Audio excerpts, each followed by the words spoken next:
It was a warm summer night in Houston, Texas.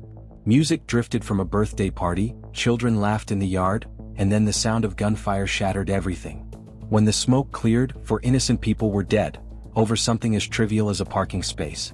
On August 9, 1993, 33-year-old Joseph Alfredo Gonzalez walked into a neighborhood gathering with a handgun and opened fire.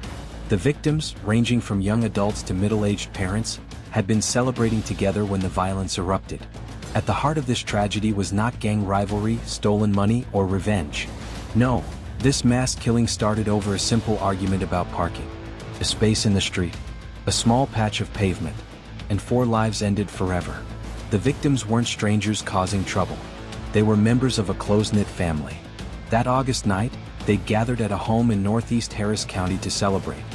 Food was cooking on the grill, someone set up speakers for music, and it was the kind of summer evening most of us can picture clearly. Laughter mixing with cicadas, neighbors stopping by, kids running barefoot through the grass. This wasn't a rowdy party. It wasn't an event meant to disturb. It was simply people enjoying life. Nearby lived Joseph Gonzalez, a man who had lived in the neighborhood for years. Quiet, reclusive, not known to many people.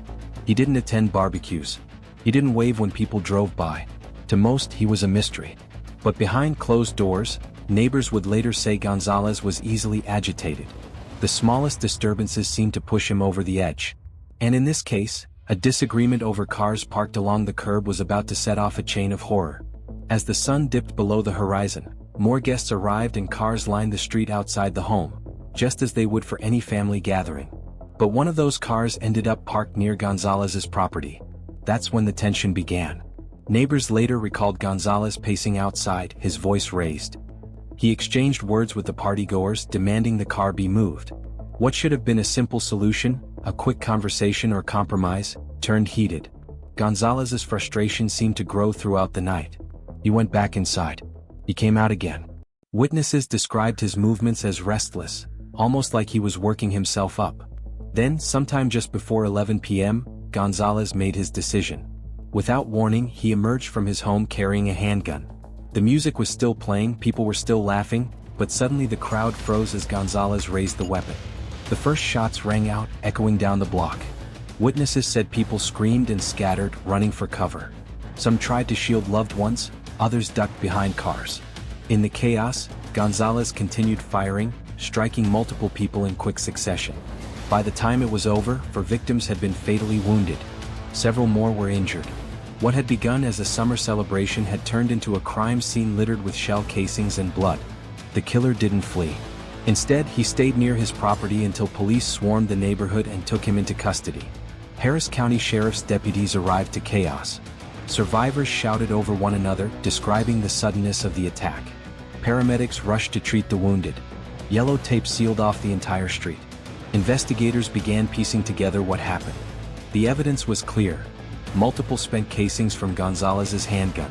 Witness accounts consistently pointed to him as the shooter.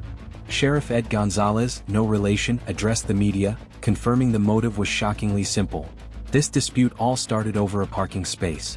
Something so senseless, yet it ended in unimaginable tragedy.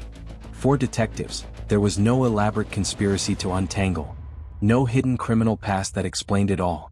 Instead, the investigation showed a man who snapped over something insignificant and made the irreversible decision to open fire. At first, some wondered if the dispute was more than just about parking. Rumors swirled in the neighborhood.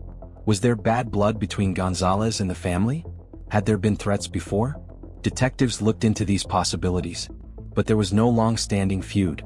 No history of violence between the two parties. Nothing, until that night. The only trigger seemed to be the car parked outside.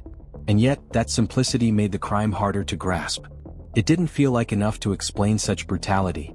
The turning point came when the case went before the public. Media outlets picked up the story nationwide. The headline was chilling: 4 dead in Houston over parking dispute. People couldn't process it. We all know neighbors who've gotten frustrated over parking, noise, or fences. But we don't expect it to end in gunfire. The community held vigils. Candles lit the street where laughter had once filled the air. The victims' families begged for answers that would never come. And in the courtroom, prosecutors prepared to argue that Gonzalez acted with premeditated intent, that this wasn't just a heat-of-the-moment rage but a conscious choice to kill. Joseph Alfredo Gonzalez was arrested at the scene and charged with capital murder of multiple persons. He remains behind bars in Harris County, awaiting trial. If convicted, Gonzalez faces the possibility of life in prison without parole, or even the death penalty, given the magnitude of the crime. Meanwhile, the victims' families are left with a hole that will never be filled. For lives gone, dreams cut short, children left without parents. All because one man believed a patch of pavement mattered more than human life. It's easy to dismiss this story as an outlier, something rare, something far away. But think about it. We all cross paths with strangers and neighbors every day. A honked horn, a dispute over a driveway, a parking spot. Most of us shrug it off and move on. But on that August night in Houston, one man didn't. He let his anger grow until it swallowed him whole, and in seconds, it destroyed 4 families forever. The scariest part? Could happen anywhere.